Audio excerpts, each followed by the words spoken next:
pessoal, tudo bem com vocês? Eu sou a Gabriela, esse canal é O Último Juro e hoje eu estou aqui ainda na nossa programação especial sobre o Dia do Bibliotecário e hoje eu vim responder as perguntas que vocês me enviaram pelo Facebook. Então eu recebi várias perguntas, eu vou tentar responder todas, tá? Algumas eu juntei em uma pergunta só porque perguntavam essencialmente a mesma coisa, mas então vou começar. As perguntas foram muito legais, gente, eu gostei muito, assim, temas bem variados, então vamos lá pra não ficar muito grande esse vídeo, porque tem pergunta pacas. Então, a minha primeira pergunta aqui é do Bruno Carvalho. E o Bruno fala que ele faz biblioteconomia, gestão de informação. E ele fala que a ciência da informação é o que as pessoas mais falam sobre. E ele me pede para fazer algumas indicações de cargos e funções que tenham a ver com a área da CI. Porque tem muitos professores que falam mais sobre isso na área acadêmica, mas que não tem ninguém falando sobre profissional mesmo em ciência da informação e quais seriam essas funções. Então, Bruno, uma coisa que eu já conversei aqui é que ciência da informação é mais voltada para pesquisa acadêmica mesmo, tá? E dificilmente a gente vai achar uma vaga para cientista da informação no mercado, né? Na realidade, eu nunca vi isso. Eu vi vagas que aceitavam formados em ciência da informação, mas nunca vi com essa necessidade, com esse pedido específico de que fosse alguém cientista da informação para ocupar uma vaga. Normalmente, o que é muito mais comum é a gente ver pedirem profissionais de biblioteconomia e bibliotecários, que na verdade, para o mercado de trabalho é a mesma coisa. Então, as funções que um cientista da informação exerceria no mercado são as funções de bibliotecário. Então, eu acho que é besteira falar sobre o mercado de trabalho e falar, cientista da informação, bibliotecário é bibliotecário. É a minha opinião, tá, gente? Eu sei que tem algumas pessoas que pensam de maneira diferente, tal, mas pra mim, ciência da informação é a pós-graduação, tanto que a gente tá tendo alguns cursos de mestrado com o nome de biblioteconomia, mas são muito poucos, e alguns profissionalizantes em biblioteconomia, né, mestrado profissionalizante, mas a grande maioria de pós-graduação ainda é o nome ciência da informação. Então, ciência da informação é uma área que está ligada à biblioteconomia, eu já expliquei isso também, e que é voltada para pesquisa acadêmica e para a ciência. Se você quiser saber um pouco mais sobre isso, eu tenho um vídeo, que é o vídeo Biblioteconomia versus Ciência da Informação, que eu também explico um pouco. Então, vou deixar todos os vídeos que eu já tiver gravado sobre temas que vocês me perguntarem, eu vou deixando nos cards e vou deixando aqui na descrição do vídeo pra vocês acompanharem. Então é isso, tá, Bruno? O Cisal Lima fez uma pergunta pra mim que foi uma sinuca de bico, hein, Cisal? Enfim, ele fala que ele acabou de ver o meu vídeo Bibliotecários versus Robôs, e ele me pediu pra falar sobre Big Data e ferramentas desse tipo que a gente deve conhecer cada vez mais. Bom, Cisal, a sua pergunta foi pra mim um desafio porque, na verdade, eu não sabia nada, não sei nada de Big Data, não trabalho com Big Data, nunca estudei nada sobre isso e fui estudar um pouquinho pra poder responder sua pergunta, então. Mas assim, bem breve, tá? Inclusive, gente, várias perguntas aqui, eu dei uma estudadinha pra responder, mas vou responder por cima, porque senão eu vou ficar aqui falando, o vídeo vai durar 1 hora, tá? Então, Big Data é basicamente um termo que descreve dados em massa, da informação em massa, tudo em massa, assim, que a gente vê por aí, que é recolhido de diversas maneiras, que eu já vou dizer quais, mas é basicamente um termo pra gente falar sobre informação e dados em massa que estão por aí. E os maiores desafios para quem trabalha com Big Data é fazer análise, fazer captura desses dados, tratar essa informação. Então, assim, daí a gente já vê que tem tudo a ver com a nossa profissão, né? Que, basicamente, trabalhar com Big Data está muito próximo do nosso trabalho de bibliotecário. E aí eu vi que os principais trabalhos com Big Data são para redução de custos, para redução de tempo de trabalho e tempo que você lida com procurando informações e filtrando informações, desenvolver novos produtos e novas ofertas para quando você trabalha voltado para alguma empresa ou algo do tipo,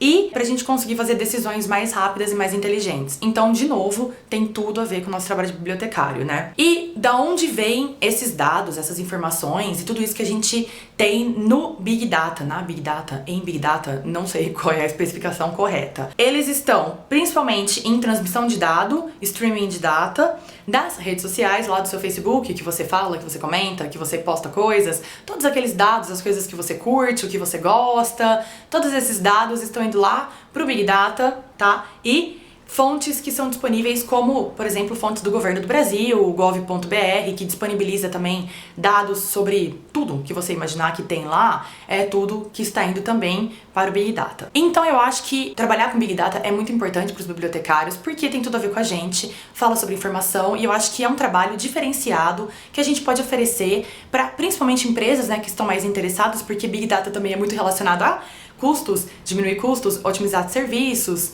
e tudo mais. Então acho que para bibliotecários que têm essa vontade de trabalhar com um foco empresarial para empresas grandes e coisas do tipo, acho que para a saúde também é interessante. Então acho que a gente deve investir porque é um diferencial, né? E é um trabalho que poucas pessoas fazem. Eu acho que é uma oportunidade da gente aproveitar essa parte tecnológica e de automação que vem crescendo cada vez mais, porque as informações estão ali. E a gente ainda precisa de uma pessoa, de um humano, para interpretar esses dados da melhor maneira possível. Então por que não colocar um bibliotecário para interpretar esses dados, né? Para trabalhar aí com a gerência dessas informações. E depois que o Cisal falou sobre isso e todas as coisas que eu pesquisei, eu percebo cada vez mais que essas áreas que são ligadas à tecnologia são áreas que ainda são muito pouco exploradas por bibliotecários aqui no Brasil. Eu não conheço ninguém que trabalha exclusivamente com esse tipo de tecnologia. Inclusive, se vocês conhecerem alguém que faz esse trabalho, deixem aqui nos comentários pra gente conversar e saber também quem anda fazendo alguma coisa sobre isso, mas eu vejo que tudo que é ligado à tecnologia, programação e coisas afins ainda é muito pouco explorado por nós. A gente ainda fica muito voltado, não vou nem dizer só no trabalho tecnicista, mas eu acho que a gente ainda foge um pouco das áreas que tem mais a ver com números, exatas, tecnologias e afins, e são ferramentas que são muito importantes para a biblioteconomia, principalmente quando a gente fala de dados, quando a gente fala de pesquisa, quando a gente fala de serviços de qualidade, e talvez a gente deva explorar cada vez mais esse tipo de área, porque com certeza é o futuro e acho que vai abrir muitas portas para trabalhos diferenciados na nossa área. Então é isso, Isal, espero ter respondido aí da melhor maneira possível. A Ana Paula me perguntou se é melhor fazer pós-graduação assim que concluir o curso de biblioteconomia ou se ela pode entrar no mercado sem pós. Aí ela me pergunta se fazer pós interfere em conseguir um emprego assim que se sai da faculdade. Bom, Ana Paula, isso é uma coisa que eu já conversei aqui e já conversei num post meu lá no meu blog, vou deixar aqui também todos os links. Tem um vídeo falando só sobre mestrado, doutorado, MBA, especialização e são coisas muito diversas, tá, gente? Eu sempre falo isso pra vocês, mestrado não é um up no currículo, o mestrado não é uma condição de trabalho, você não vai ficar sem trabalho porque você não tem mestrado. Na verdade, isso não tem nada a ver, tá? O mestrado é um caminho, o mercado de trabalho é outro caminho. O mestrado, ele é voltado pra pesquisa científica e vida acadêmica. Então, se você tem interesse nisso, faça mestrado, porque você vai precisar do mestrado para seguir carreira acadêmica. Se você prefere entrar no mercado de trabalho, se é o seu perfil mercado de trabalho, então eu sugiro que você não perca tempo com mestrado, porque não tem nada a ver. Inclusive, se você entrar no mestrado só pensando que isso vai te dar um up no seu currículo que você vai fazer para ser um profissional diferenciado, talvez você nem vai dar conta de fazer um mestrado, porque é completamente diferente. Você vai ter obrigações, você vai ter cobranças na pós-graduação que são muito específicas e são muito rígidas. Então, para você trabalhar 8 horas por dia num trabalho diário e mais o mestrado, é muito difícil. Eu acho que você vai fazer as duas coisas, no final das contas, um pouco mal feitas. Então, não dizendo que é impossível, claro que tem muita gente, eu trabalhei durante muito tempo, mas é muito difícil você levar um trabalho e levar uma pós-graduação ao mesmo tempo. É complicado. Em questões de necessidade, se precisa, eu precisei. Levei. Não da maneira que eu gostaria. Mas enfim, eu acho que são coisas diferentes. E também é diferente quando você tá numa empresa e a empresa te incentiva a fazer um mestrado, porque pra eles isso vai ser bom. Então são casos e casos, e existem esses casos onde a empresa vê um potencial no funcionário que tem o mestrado, então eles incentivam. Aí sim, aí você faz o mestrado, tem tudo a ver, a empresa tem um incentivo, a empresa vê fundamento nisso, precisa de um profissional com essas qualidades, então aí sim. Mas eu acho que fora isso, uma coisa independe da outra, elas não têm nada a ver e, volto a falar, gente, mestrado não é up no currículo, não tem nada a ver. E isso, se você quer um up no seu currículo, uma formação diferenciada, talvez você tenha muito mais chances num MBA ou numa especialização, porque aí sim, é voltado para mercado, para necessidades de mercado, visão de mercado, e aí você vai conseguir o seu objetivo.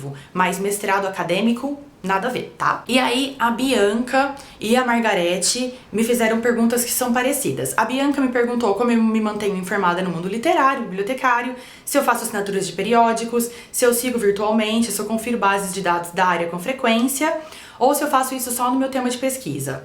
Aí ela me pergunta quais blogs eu indico, e a Margarete me pergunta quais são as minhas inspirações como bibliotecário e como eu também me atualizo com relação ao mundo literário.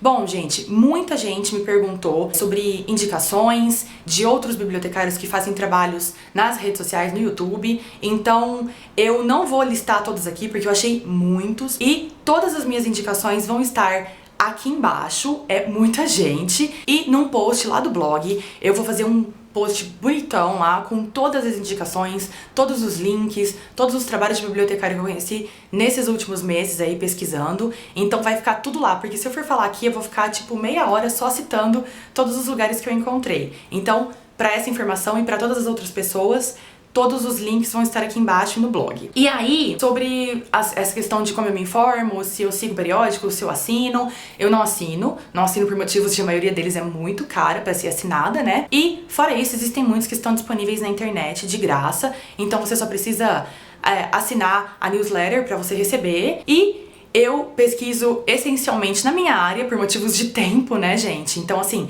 a minha pesquisa é, sim, muito focada nos meus próprios temas. Eu gostaria de ter muito mais tempo pra falar sobre eles, então por isso que eu tenho até o Fala Bibliotecária, que é uma válvula de escape minha aí, pra conversar sobre coisas que não sejam essencialmente a minha tese. Então eu uso o canal e o conteúdo que eu trago aqui pro canal pra estudar outras coisas, pra procurar sobre temas diversos. E aí eu uso as bases gerais, uso principalmente periódicos CAPES, a Scopus, porque eu tenho acesso pelo VPN da Unesp. Então essas duas são as principais pra mim, o Web of Science, que é indexada pelo periódicos CAPES. Então são as que eu mais uso porque tudo que eu preciso eu acabo encontrando nelas. Tem algumas outras também que eu uso quando eu preciso de livros e alguma coisa que tá difícil, tá esgotado, não tem onde achar. Posso deixar os links aqui pra vocês também. E basicamente é isso. E no mundo literário, como eu me mantenho informada? Eu sigo as editoras brasileiras no Face, no Instagram, pra acompanhar os lançamentos mesmo, ver o que tá rolando aí no mundo literário de mais novo. Quando eu tô procurando alguma coisa mais clássica, indicações de livros, coisas pra eu mesma ler, eu sempre procuro listas, principalmente de clássicos, né, que eu tô com os projetos de leituras de clássicos,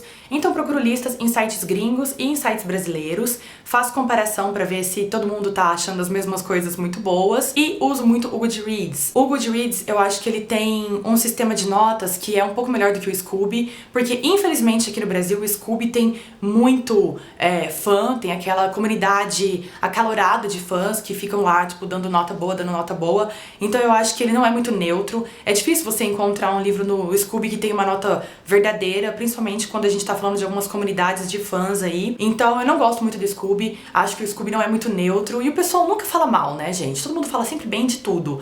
E aí não é possível que tudo é muito bom, né? Então eu gosto mais do Goodreads, porque eu acho o Goodreads mais sincero e acho as avaliações lá mais neutras, né? No universo do Booktube, a Booktuber que eu mais sigo é a Tati Feltrin hoje em dia. Já segui vários outros, ainda sigo vários outros canais, mas o canal que eu assisto mais, assim, frequentemente ainda é a Tati Feltrin. Eu gosto bastante dos vídeos dela e eu acho que ela, dentre todo mundo, é uma das booktubers mais honestas que tem, porque uma coisa que me distanciou de alguns canais é um pouco de falsidade, principalmente as pessoas que fazem publicidade não assinalada. Eu acho isso muito desonesto. Acho muito desonesto a pessoa fazer uma resenha positiva de um livro e lá no finalzinho finalzinho da descrição, lá embaixo de tudo, tá escrito: ai, esse vídeo é um publi editorial.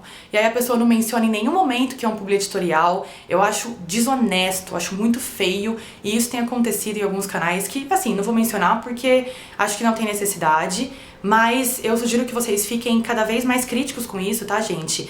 Publicidade é coisa séria, e quando a gente indica, se a gente indica ganhando dinheiro e falando que é bom sem avisar as pessoas, é mancada, porque às vezes você vai ler aquele livro só porque a pessoa falou bem, e às vezes ele nem é tão bom, porque ninguém viu na vida publicidade negativa paga, né? Porque ninguém paga pra alguém falar mal do seu produto. E eu acho isso muito sacanagem, porque a gente não quer perder nosso tempo, o nosso dinheiro, e eu não gosto de ser enganada dessa forma. Deixei de seguir muitos canais porque fiz papel de trouxa e tava lá quase comprando um livro que, se não fosse lá pelo Goodreads e uma nota medíocre, eu teria comprado porque a pessoa falou que era sensacional e depois eu descobri que era publicidade. Então, por essas e outras, eu tenho diminuído cada vez mais o meu hall de canais que eu acompanho. E as minhas inspirações de bibliotecários são, hoje em dia, 2 bibliotecários que eu tenho muito, assim, como ideal de trabalho, que é o Rubens Borba de Moraes e o Jorge Luiz Borges. São bibliotecários que trabalharam de uma forma diferente nas suas épocas, que eram escritores de ficção,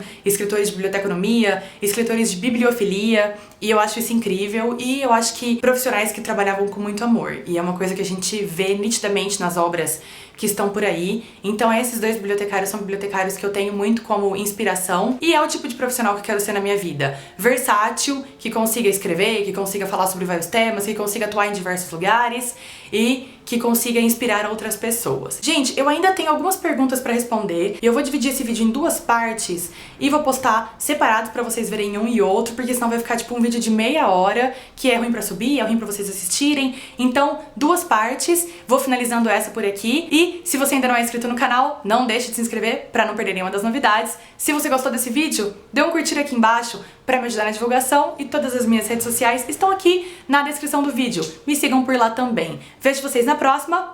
Muito obrigada. Tchau, tchau.